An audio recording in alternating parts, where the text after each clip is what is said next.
Nomor piro? 958. Fajar. Nggih.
Ndi sak tinggal di apa di? Uang Nomor piro? 958.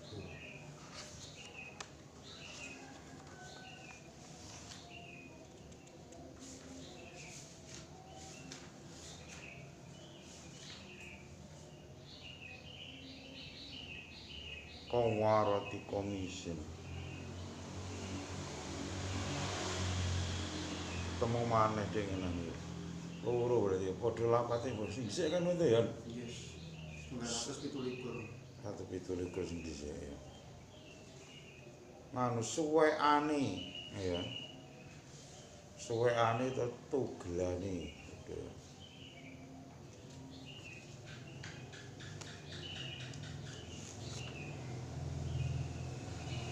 Atus itu kan 163 berarti ya.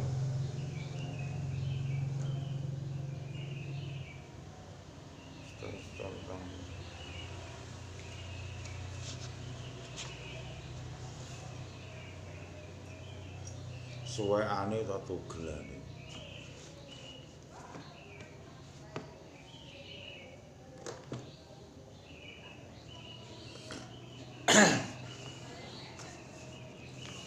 Bismillahirrahmanirrahim. Al-Faidah Faidah sabaran kita seliswat salah 90. Iku surat al-insani. Surat al-insan. Manu atas sawan kata banulis apa manis suratul insan. Iraq kapsen ing dalem lulange wedhus. Udhiyaten piraki kapsi udhiyaten ing dalem lulange wedhus korban. Bimidaten kan mangsi min dawati rajulin saking mangsine wong lanang alimen kang alim. Atawalan nglempit sapa man alkitab ing tulisan alkitab ing tulisane wasami ahulan alkitab ing tulisan wasami ahulan nutupi sapa man ing kitab Isam klan nganggo malam khomin kang abang malam utawa lilin ini apa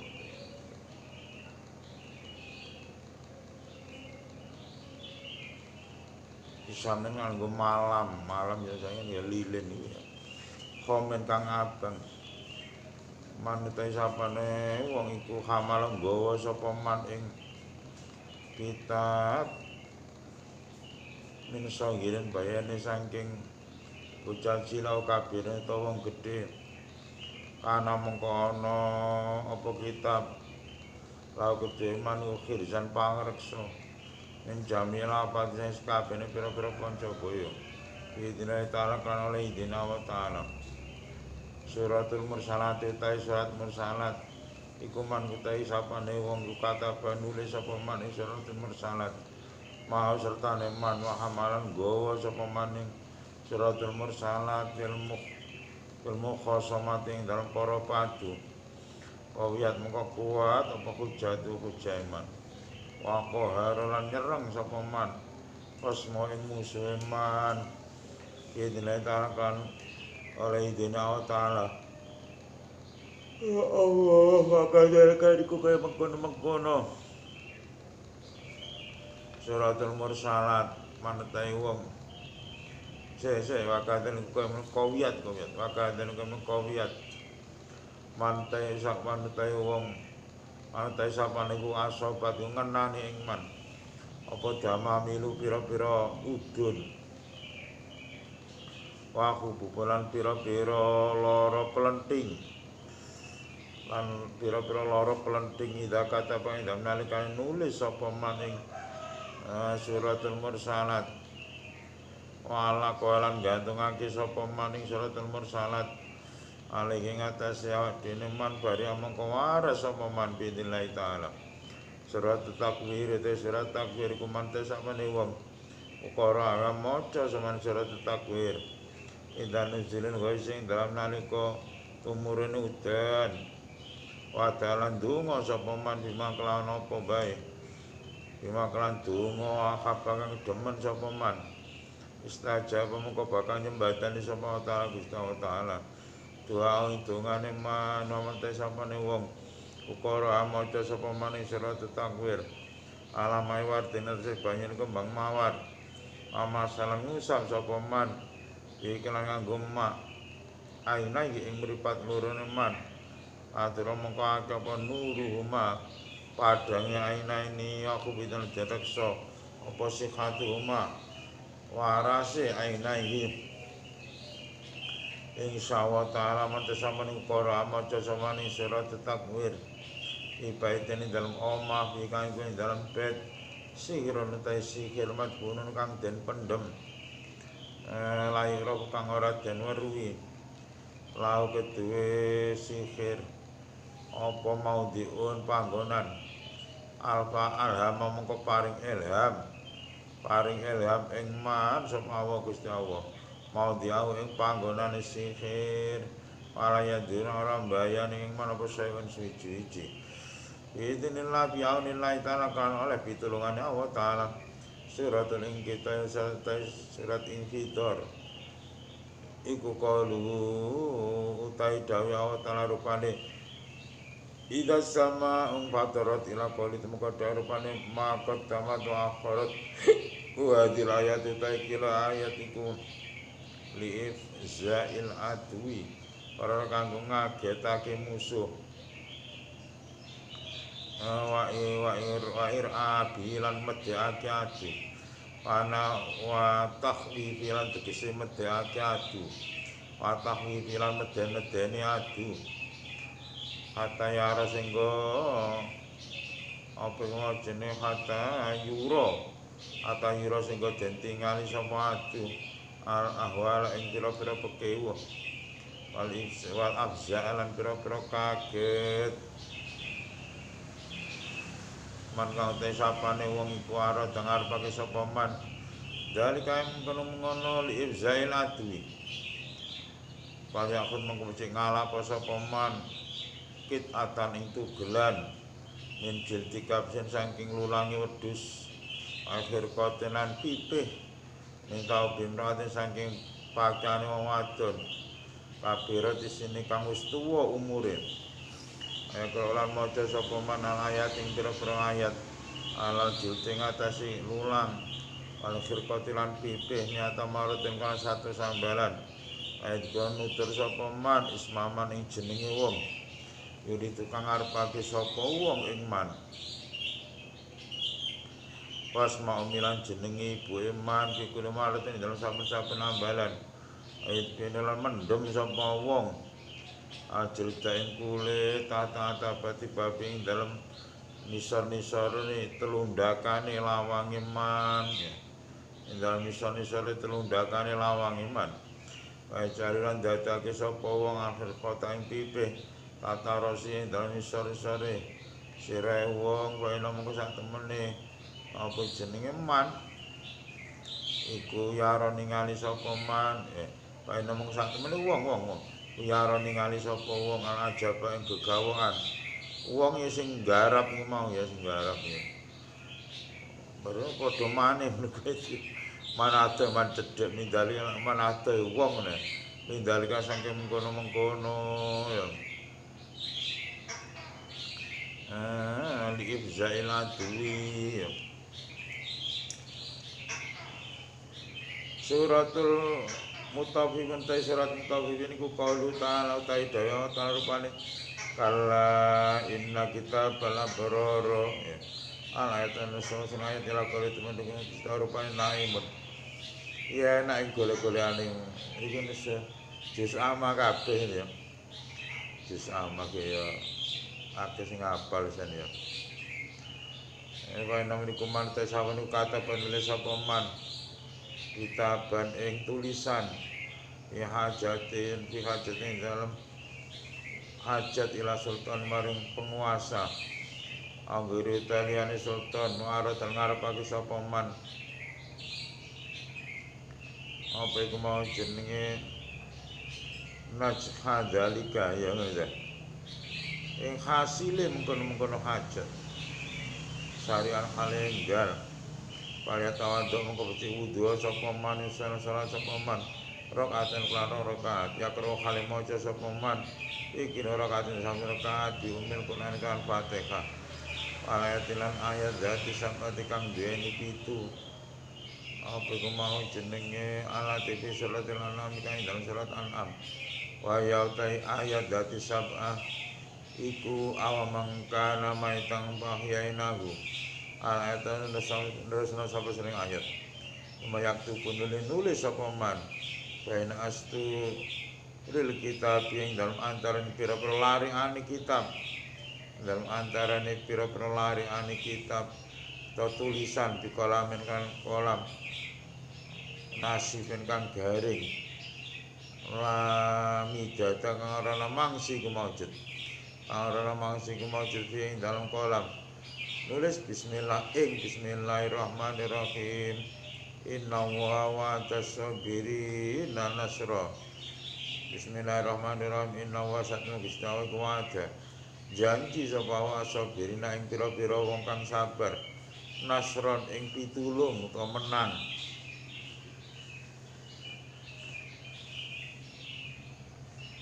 waqad lan nakdir sapa Allah liman maring wong tawakal akan belum tawakal sapa man aling atase Allah yusron ing gampang wasakhar wasarra kan jembarake sapa Allah liman maring wong fawad kang masrake sapa man ilahi maring Allah sadroning ati wa namal usri mongko sak temeniku sertane angel yusron gampang inamal usri sak temeniku sertane angel yusron gampang ya.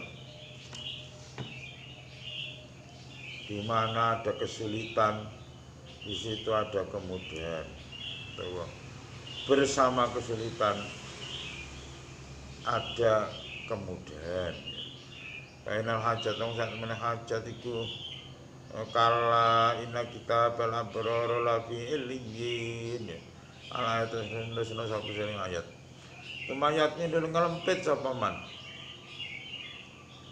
alkitab ing tulisan air silan ngirimake sapa man ing kitab ngirimake sapa man ing kitab ilaman maring wong iri tukang ngarepake sapa man ado ya wong ne iri tukang ngarepake sapa wong utawa man ado ing man cedhek iki ilaman iki ana hajat wong sak temen hajat iki tukdo den tekane apa hajat ajilan halih gigi insyaallah taala suratul buruj ta surat buruj ku qalu taidaya wa rupane ku qalu taala utai daya ta rupane wa yimi waro yimukhit wa yimi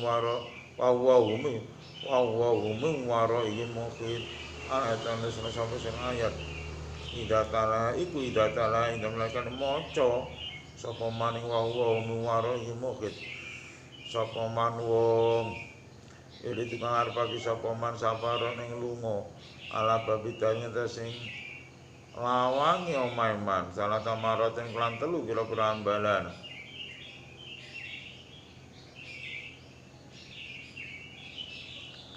harusau mengko ngreksa ing man ngreksa iman sapa Gusti Taala huwa ya man wamalan perkara mau kang sertane man minal matai bayane saing pira bondo anggone mata iki dinilai akan oleh Dina wa Ta'ala suratul ala te surat ala iku awa zatun pira-pira kang dadi pangreksa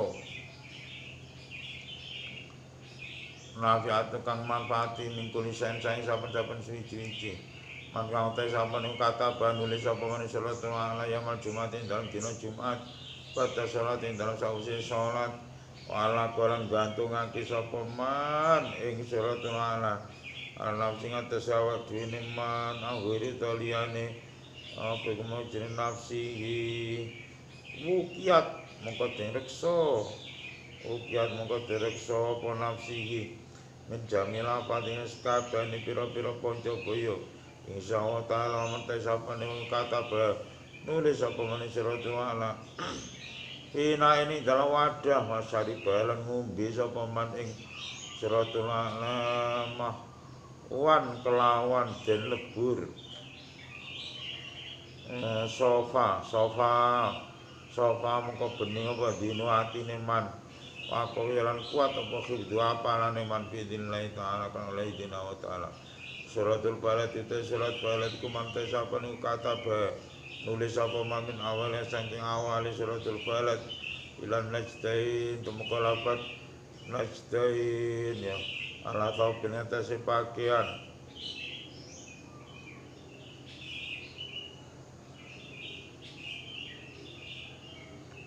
pakuluman mongko tes kabehane wong ora kang ningali sapa man la bisa ada taubi ing wong kang nganggo kila pakaian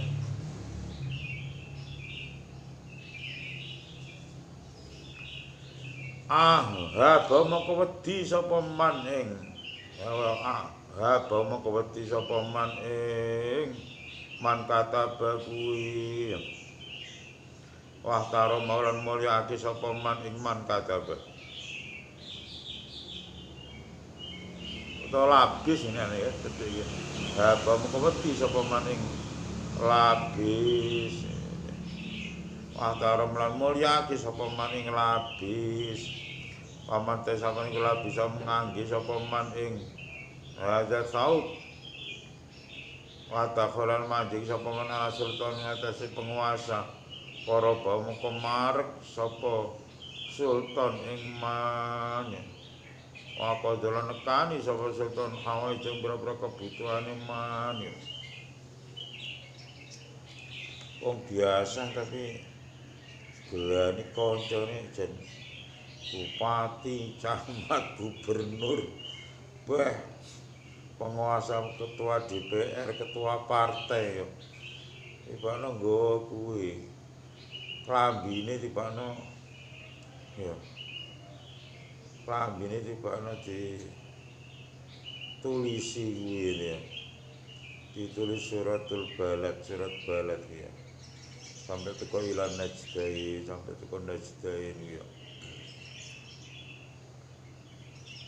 Suratul duha toko-toko ini jadi apa belum itu suka ngono suratul duha te surat duha iku fiya iku indang surat duha lagi pakai wong ngeri waktu kawal ida saja mawat akar pokok makola lagi ya iku fiya iku indang surat duha fawa itu dan berapa faedah kasar dulu akhir takut teman di siapa dikrusain terus wici mindari kasanya mengkono surat duha surat alam nasr surat alam nasr iku mante sapa niku ku kata nulis sapa man surat alam nasr ina ini dalam wadah min jajing saking kaca to beling pamakalan nglebur sapa man ina nglebur sapa man ina dimain war diklan nganggo banyune kembang mawar masari polan ngombe sapa man ing mail wardi zalam moko ilang anu saking manapa kula alamin sakabehane loro wa hamilan priyatin wa hamilan sedih Papa Zainan kaget ya. Waro jipilan gumeter. Paman siapa niku dawa mengelanggengi sapa man. Ala kirat yang ngetesi moco surat Alam Nasrah akibat salawatil khamsi dalam sakwise pira-pira salat 5 yassaro mengko bakal gampangake sapa Gusti Allah perkara iman. Para zakon paring rezeki sapa iman. Min haitsu la yahtasibu saking min haitsu saking panggonan. Cara bayakane manane biasane ngono. Men haitsu saking di panggonan. Ayat tasih bukan ora nyono sapa man ing haitsu ya jare lemane dia. Sing umum ya min haitsu tasih saking ndi ora ngira utawa ora nyono sapa man sing umum ya ngono. Enak gak ngono. Mari salat fardu maca Alam Nasr. Tak pisan gak pisan. Aku miripno kuwi suwi sana. Mari salat fardu maca Alam Nasr kuwi to. Suwi lah kuwi nglakoni pisan yo. Sampeyan yang ngono nglakoni insyaallah. Rezekine lancar. Gelem nyambut gawe ya. Nyambut gawe. Surat ini. Waro zakum min haitsu la tasibu. Surat ini ta surat niku man ta sapa niku kata ban nulis sapa man surat ten. Inae dalam wadah tohine kang suci. Abyad kang putih. Ijajen kang rupa beling. Anggere taliane sujud bisa parane lan kanggumnya zapar nama hal nglebur sapa maning maktub ing maktubun tulisan bimail matar kanggo banyu udan ora akeh surat Alam Nasr ora dawa jan itu aja pisan udah ya ama haulan nglebur sapa maning maktub bimail matar kanggo banyu udan walau selon nyirat-nyiratake sapa man ing mak nyiratake sapa man ing ma fi zar'in ing dalem gogo bustane to kebonan dara moko pertel fokus no bagus zar'in bustane wakadon atau barokah zar'in bustane pasaling lan selamat apa zar'in bustane minan apati sang kira-kira ponjo boyo bidene ta'ala lan oleh dene Allah suratul qalam surat qalam iku man kang utahe sapane wong kata penulis sapa man pin awalnya sing awale salatul qalam ila qalitum kodhe rupane malam ya alam ikotahen dal wadah jadi kang nyat en khosabir saking kayu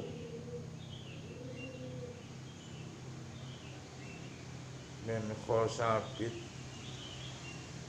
torfa ngono ya iya ngono saking kayu aran torfa en ahli beda bikolamin kelawan nganggo bikolami bulatin kelawan nganggo kolam waja atau pen waja kaya kena ana pal kita sapa katu kang nulis kita iran siji sae materi kang poso wa halan nglebur sapa maning maktub tulisan bimayat ben kang nganggo banyu tawa lam taro mengkora lam taro kang nyoroti kang ora nyoroti ing mak ora kesinaran sorot sinar lam taro kang ora nyoroti ing mak apa asam srengenge wasari baulan ngombe sapa man ing mak alari king ati tingkah luwe ruzika mengko den paringi sapa man al khidha ing apalan wasapa adine bening ati apa man dalem sak dhuwure para bisa bukan bersifati apa ma aman sapane para maca sapa man ing suratul qalam inda haija nil pahari dalem nalika obah-obahe segara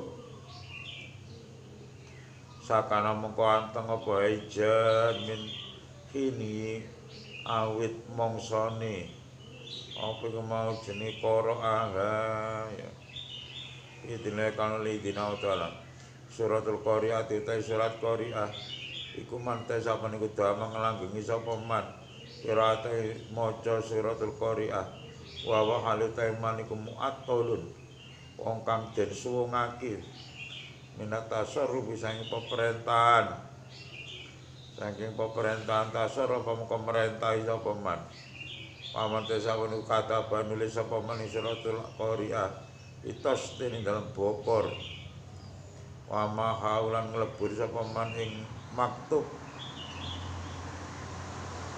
bima epi dikran nganggo banyu sumber waras saulan nyirat-nyiratake sapa man ing mak wil bait ing dalem omah ing takolam kok dadi ngalih apa hawamu pira-pira gegermetane bet ya apa hawamu pira-pira gegermetane bet ya. Waktu pila den cukupi sapa man min syariah sing alane hawam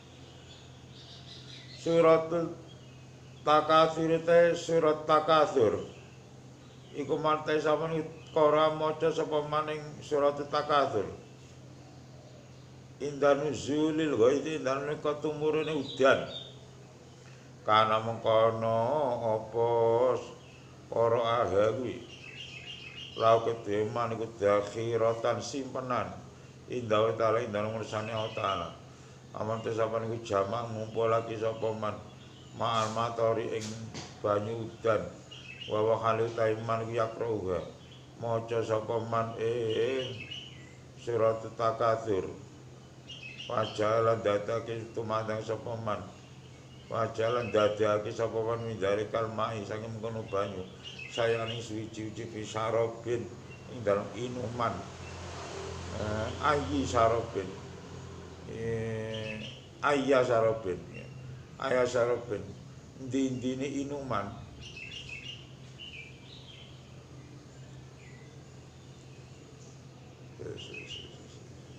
Aisyah dalam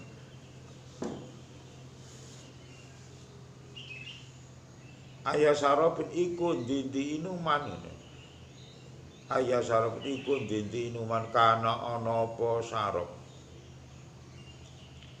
nafa'am manfaati apa sarob man ing wong sari bau kang ngombe sapa man ing sarob lapan kan manfaati adiman kang agung idine kan oleh idine Allah taala sapa ning utawa mah nglanggengi sapa man kira ata ing maca surat takatsur kuwi agnahu mongko bakal nyugiake ing man nyugiake man sapa Allah taala Gusti Allah taala ya surat alhaq mutakatsur hatta jatmul maqabir kala sapa ta'lamun atau makala sapa ta'lamun ya diwaca iku sawet paringi sugih ya sawet paringi sugih surat asr iku man ta sapane wong iku mate sawen kata nulis sapa man suratul asr biar bae sikok kene dalem papat pira-pira kreweng ini kan ya bagian daripada usaha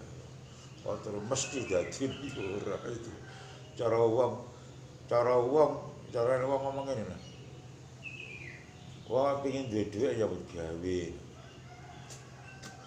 tapi wong nyambut gawe mesti duwe dhuwit ya mesti oleh dhuwit kan ya ora mesti ya tapi kan yo pakai nyambut gawe ya kok terus malah nyambut gawe yo durung mesti oleh dhuwit ae kaya nyambut gawe kan yo ora ngono itu ya kalau nyambut gawe yo durung mesti oleh dhuwit kaya nyambut gawe kan yo ora ngono ya tapi kan gak salah cara pas ya pengen duwe dhuwit nyambut gawe ini pas ya padahal nyambut gawe guru mesti duwe dhuwit kadang-kadang malah entek duit tambahan duit nyambut gawe tani nang sawah itu ya terus entek sembarang kali sih biaya matun biaya nelaktor biaya tandur ya gak panen malah entek ya. Tapi apa ya terus wis kaya begawe wong malantek wong duwe dhuwit dagang dagang, apa cilik terus dagang terus mesti oleh duit, urung mesti ya kadang-kadang ya malah entek bangkrut entek sembarang kali deh tambahan ya. Ini usaha. Terus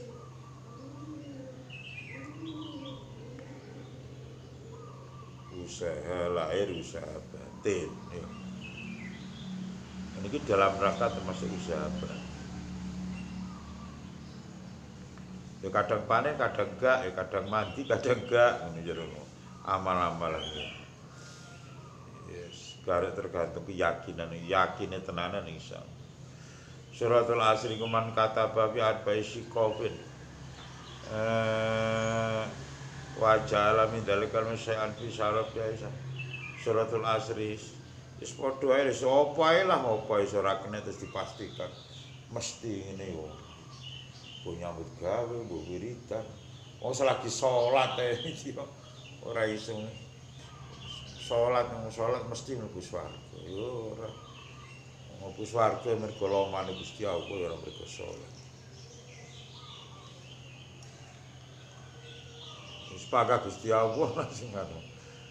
Sing nyetir paga Gusti Allah. Dengan usaha. Suratu enggak itu. Iya. Cukup ya bukin seperti itu. Nah, oleh guru zaman dhisik kan seneng deh. Kesaktian kejadukan kan seneng. Jan wong telu padha, gurune padha sing dilakoni ya padha, posone ya padha, poso 3 dina iki. Ngono sing dadi situk tok gerana. Sing jaga boyo mungkin karo sitoke kancane ora dadi sitoke malah dia. Dijajal degan kuwaret tas. Sing wong loro kicat-kicat dia lara tangane. Sing sitoke tas ya pecah ya. Padahal gurune padha sing dilakoni padha posone padha 3 dinane ya. Tirakatane padha poso 3 dinane. Dijajal degan dek ngono. Sing loro tangan kicat-kicat sing sitok tok gola sing berhasil jadi.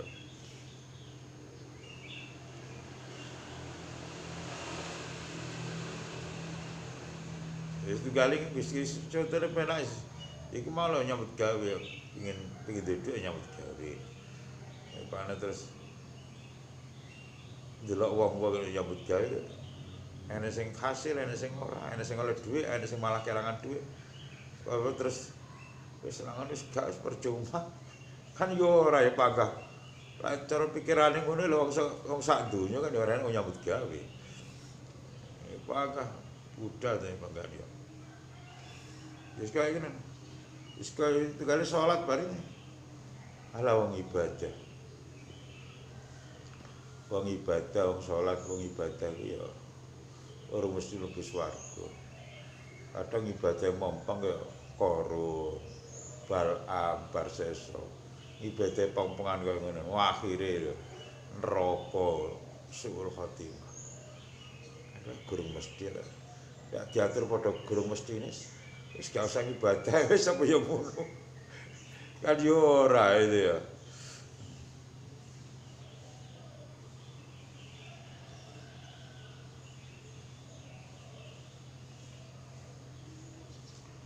Suratul Kausari, suratul Yakurai, surat Quraisy. Iku mantai sapa niku para aga. Lho kok kuwi to? Suratul apa Mas? Takatsur wis. Suratul Asri ya. Iki cendhek iki ya. Suratul Asri ta surat Asr. Wal asri innal insana lafi khusrin lagi. Iku mantai sapa niku kata ba. Nulis sapa maneh suratul Asri. Ya baisi kofin ing dalem papat pira-pira kreweng. Wajala lan dadake sapa man ing arbaisi kofin.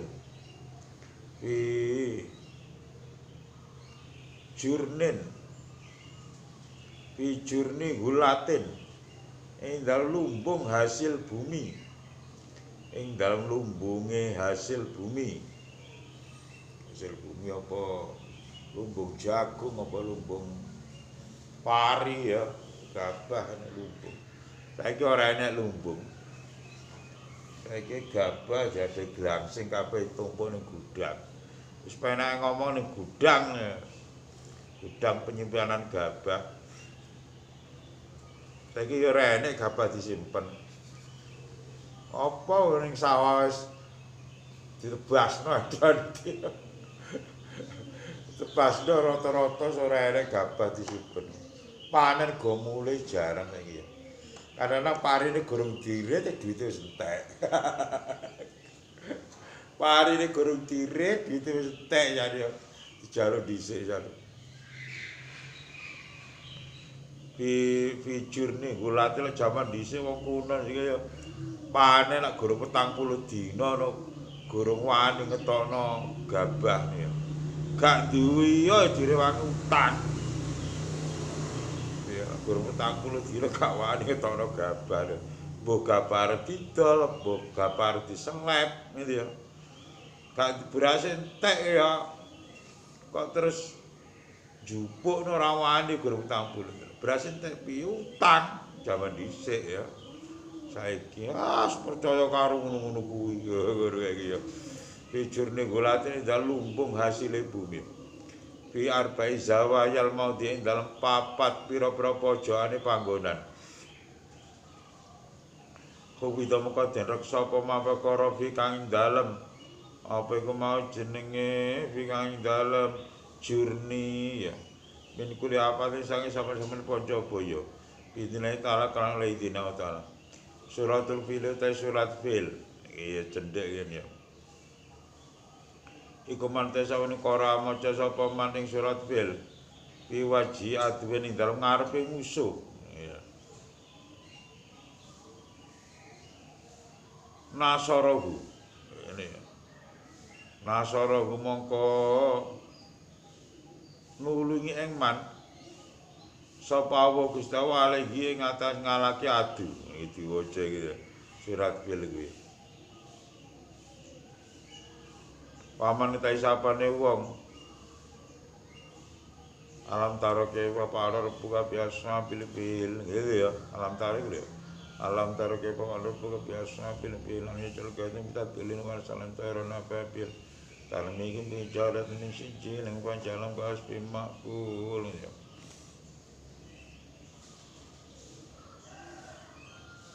paman ta sapane ukara maca sapa man ing surat Fil. Wa halu taiman iku fil harbi ing dalam perangan. Kawiyam kok kuat apa kalbu atine man ya. Atine kuat iki sing kendel. Wa walapan ngalake semen khosma ing musuhe man ya. Atine tatak, musuhe gede kek.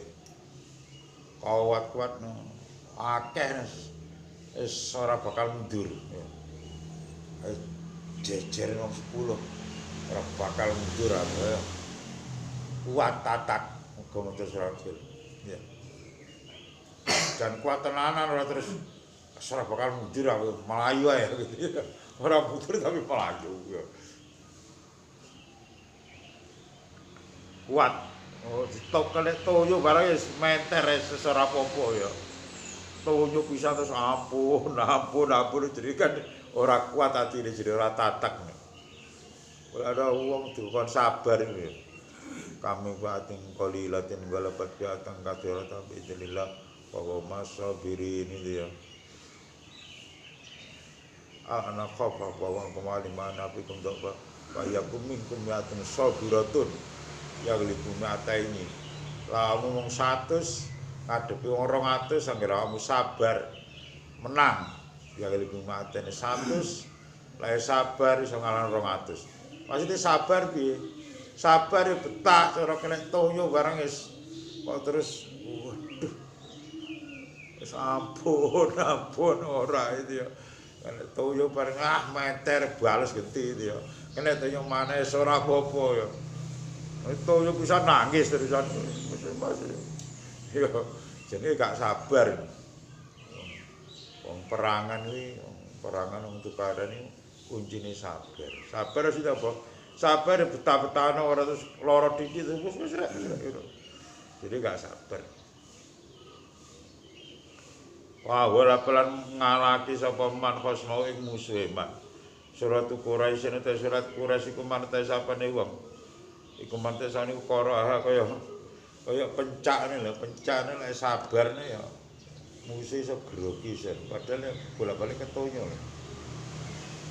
Arek kencong ana sing pencake apik. Kagek ketemu yo malah dijempol loro ta musuh. Oh apik. Agar bugar arek iki wis akeh apal daerah-etan pencak ning daerah-etan sing akeh ning Kuliringan, Gadungan, ning Rakok. Iya, Mangiran ya sering pencak coba sih. Anggar kencang munggah semua negara. Masih ketemu yo terus malah guyu malah jempol loro musuh malah ngene. Ngono mesti akhirnya menang ya magane ya. Kita ngajar akhirnya musuh hebat diajar ya. Oh era kene guyu ke dijempol loro ya. Musuh kayak nganu grogi ya ada. Akhirnya kita ngajar akhirnya ya. Surat Quraisy niku man qara alat amin buri kafi wadaba madar. Surat Quraisy itu surat Quraisy iku man te sapa niku qara maca samane surat Quraisy alat amin ngatasi panganan.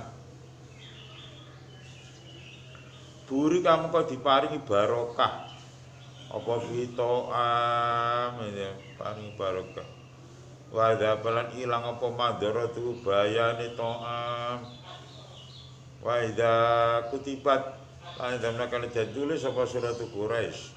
Ina ini dalam wadah toiren kang suci.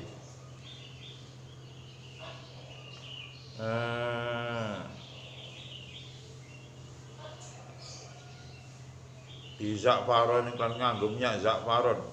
Wa mukala den lebur apa den lebur apa mau surat Quraisy kuwi. Ima isame kan nganggo banyu udan. Wasari balan ngombe ing wasari balan ngombe ing wasari balan ngombe ing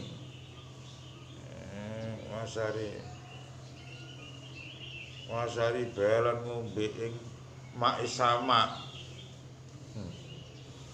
Sapa ladi wong saka kang nginum sapa ladi asma ing racun wong ngombe racun utawa diracun wong ya kuwi diombeni banyu kuwi iso waras isoan tawar racune lam yaduru mengko ora mbayani ing ladi apa saen suci-suci. Wa ya utawi surat Quraisy iku nafiatun manfaati liman kanggo wong utawa kedue wong bi kang iku kelan man raji pun te gumeter au khafaqon utawa obah-obahati maksudnya lewung wong lewung ya wedi atine wedi atine gelisah ya atine bingung lewung ida kutipat indamne kan den tulis apa jenenge surat Quraisy wasiripan lan den umbe apa surat Quraisy nggih mahwan kelawan den lebur. Nafaat muka manfaati apa surat Quraisy kuwi lidalika kanggo mengkono-mengkono rajipun au khafaqanun bidine kala-kala idina taala suratul kautsar te surat kautsar iku manute sampeyan qara maca sapa maning suratul kautsar wilailaten indal wengi minalayali sing pira-pira wengi macane pira gak pate akeh Alfamaroten kawan 1000 abalan surat Kautsar diwaca ya inna taina kal kautsar tapi ndak surate ya surate ndak akeh iku lho ping 1000 itu. Ping 1000 wong anggere bengi diwaca ping 1000. Apa? Kemana-mana turu sapa man, ro'a mongko ningali sapa man. An-Nabi ya Kanjeng Nabi sallallahu alaihi wasallam. Waduh, wong lek karo Kanjeng Nabi wis akeh mlebu swarga iki. Setan ora iso beda-beda Kanjeng Nabi. Wong lek ngipi pethokan Kanjeng Nabi, berarti pethokan tenanan, ora ngipi. Asli pedhot tenanan. Iku setan ora iso beda-beda Kanjeng Nabi. Wong ngipi pethokan Kanjeng Nabi wis berarti pedhot tenanan gitu ya, ora ngipi asli pedhot tenanan berarti ya. Maca surat Kausar. Tapi pirang-pirang bengi ora semengi tok, ya pirang-pirang bengi. Saben wengi lah, ping 1000. Waman ta sapane kata nulis sapa man ing surat Kausar wa ala Quran gantungake sapa man ing surat Kausar aling atase man. Kanat mengkono surat Kausar laku teman iku kilisan pangreksa. Minang adai sang pira-pira musuh. Nulis surat Kausar digantung ning awe apa digawe kalungan apa digawe dicantono ning tangan ya. Ning kono arep pethokan musuh. Mas, musuh gak iso apa-apa. Kena kanggo jaga dari gangguan musuh. Wafi dolan pangreksa. Wayang suruh lan bakal nulungi ing man. Nulungi tegese ngalahno musuh yang suruh bakal nulungi ing man sapa Gusti Allah. Alim ngatasi ada ya. Insyaallah taala.